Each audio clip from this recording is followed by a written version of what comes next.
आज एक सुंदर विषय आलोचना करवा श्री श्री ठाकुरंकर।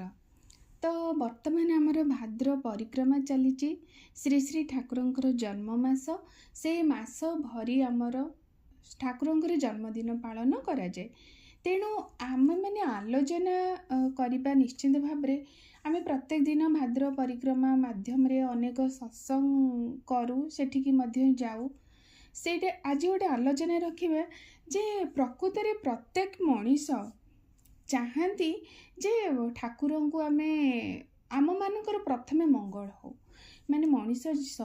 जीवन में अनेक तो समस्या ता सामने आसे से समस्यार समाधान किपरि हुए से प्रत्येक मनीष चाहे किंतु देखा जाए से समस्यार बाट ताकू मिले ना। आउ जो मैंने भी भल पाती माने जो मैंने समस्या पड़ती से पूर्व अर्जित कर्म जोगु हो बा वर्तमान क्रियमाण कर्म पाई हो जी तांको भल पाए से भावे ए लोकटीर मु केमती किछि मंगल कर दे पारंती केमती माने कौन कले से केमती ए समस्या से बाहरी आसीबो किंतु सेतिकिटा से करि पारे ना अन्य जे केही भी चाहिए करि पारना आ सेटा भी ठाकुर कहिचंदी तू चाहिए कहार मंगल कर दे पारिबोनी सेटा केमिति हबो सेई लोकर करिबा रहिबो आ इष्टंकर आशीर्वाद रहिबो दया रहिबो हेले से लोकर ता भी किसी समस्या अच्छी से समाधान हो पार। तेणु श्री श्री ठाकुर को जिते आम जीवन गुरु भाव में ग्रहण कर माने धरीचे ठाकुर गोटे कथा कहते जे सबु समस्यार अटे समाधान जानी था केवल इष्ट प्रतिष्ठान। ए गोटे जो रही आमर सुंदर वाक्य दोटी रही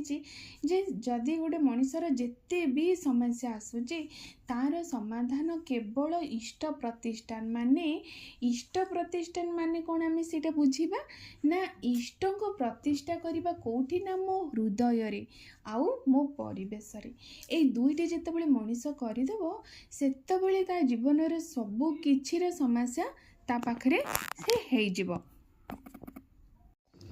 तो आज गोटे जानिबा जे देखंतो जदि ठाकुर तो कहले ताहले मते तो हृदय रे प्रतिष्ठा कर परिवेश रे प्रतिष्ठा कर ताहले तोर सब समस्यार समाधान हेइजिवो। तो देखा जाए से भली तो सेमिति समाज रे माने व्यक्ति हुंतु पुरुष हुंतु बा महिला हुंतु जे केही भी अछंदी सेटा से माने करि पारंदी नाही जे ठाकुर को भल पाइले तो मु काहा को मो हृदय रे रखिबे माने कोन मु तांको हृदय दे भल पाहु अंतर सहित भल पाइले सी मो अंतर रे रहिबे ताहले सी भल पाइबाटा केमती आसीबो सेईटा ठाकुर कहते सुंदर कथाटी जे देखे तू केमिति मते भल पाइबो मते भल पाइले मु तो हृदय रे रहिबे मु तो हृदय रे रहिले तो जीवन रे सबु समस्यार समाधान हो जिवो। तो प्रथम कथा हेले मु तांको भल पाइबी केमिति भल पाइबी प्रथम कथा देखिबी देखंतु गोटे माने स्त्री ता स्वामी की से केमती भल पाउची जड़े स्वामी तांग स्त्री की से केमती भल पाउचंदी तापरे पिला मानको पितामाता माने केमती भल पाउचंदी पिला माने पितामाता मानको भल पाउचंदी भाई भौणी की भौणी भाई आमर जेते सब संपर्क रही जदि आम से भाव में आमर भल पाइबा आम पाखरे रहुची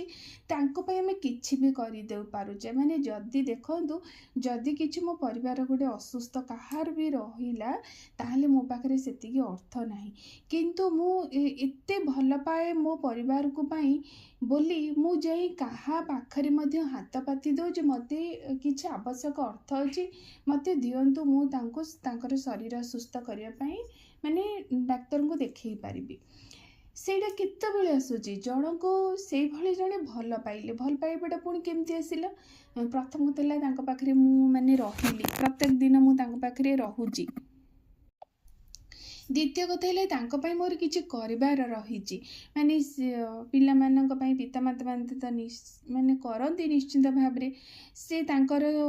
खाइबा पीबा कथा बुझिबाठू तांकर आवश्यक किछि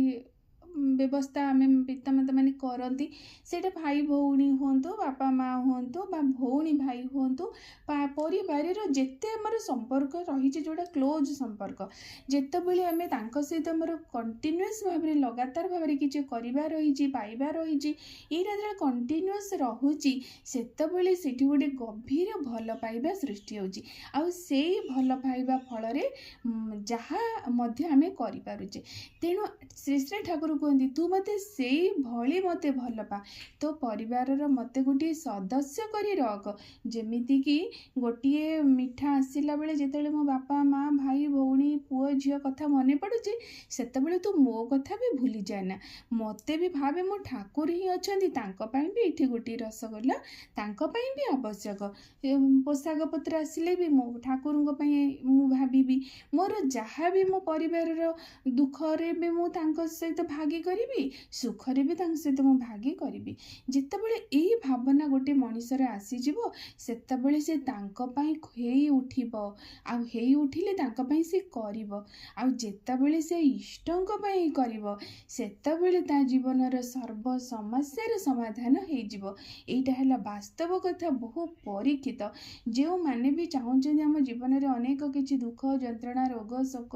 ସମସ୍ୟା ସବୁ କିଛି ପୂର୍ବ ବ୍ୟତୀତ କର୍ମ ଯୋଗୁଁ ହଉ ବା ବର୍ତ୍ତମାନ ଯେ କିଛି ବି ହଉ ସେଇଟା ତ ଆମମାନେ ଜାଣିନେ, ଆମେମାନେ ତ ଅଜ୍ଞ ସେ ବିଷୟରେ। ଯଦି ବି ମଣିଷ ସେ ସବୁରେ ରହିଛି, ବର୍ତ୍ତମାନ ସମୟରେ ଯୁଗ ପୁରୁଷୋତ୍ତମ ଯେଉଁ ବିଧାନ ନେଇକି ଆସିଛନ୍ତି ମାନେ ବର୍ତ୍ତମାନ ସମୟର ଯେ ତାଙ୍କୁ ମୁଁ ପ୍ରତ୍ୟେକ ଦିନ ମୋର ସମୟକୁ ଦେଖି ମୋର ପରିସ୍ଥିତି ପରିବେଶକୁ ଦେଖି ମୁଁ ପ୍ରତ୍ୟେକ ଦିନ ମୋ ପରମ ପିତାଙ୍କର ବିଧାନ ଅନ୍ୟମାନଙ୍କ ଆଗରେ କହିବି। ତାଙ୍କୁ ମଙ୍ଗଳର ସ୍ରୋତରେ କେମିତି ଶ୍ରୋତାନ୍ୱିତ କରିବା ପାଇଁ ପୋଷଣ ଦେବି, ଯୋଗାଣ ଦେବି। ଦେଖିବେ ନିଜର ସମସ୍ୟାର ସମାଧାନ କି ସୁନ୍ଦର ଭାବରେ ହେଇଯାଇଛି। କରିକି ଦେଖନ୍ତୁ, ନିଶ୍ଚିନ୍ତ ଭାବରେ ମୋତେ ମଧ୍ୟ କମେଣ୍ଟ ବକ୍ସରେ କହିବେ ଯେ ଆମେ ଏଇଟା କରିଛୁ ପାଇଛୁ। ଏ କଥା ନିଶ୍ଚିନ୍ତ ଭାବରେ କରନ୍ତୁ, ଜୀବନର ସମସ୍ତଙ୍କର ସବୁ ସମାଧାନ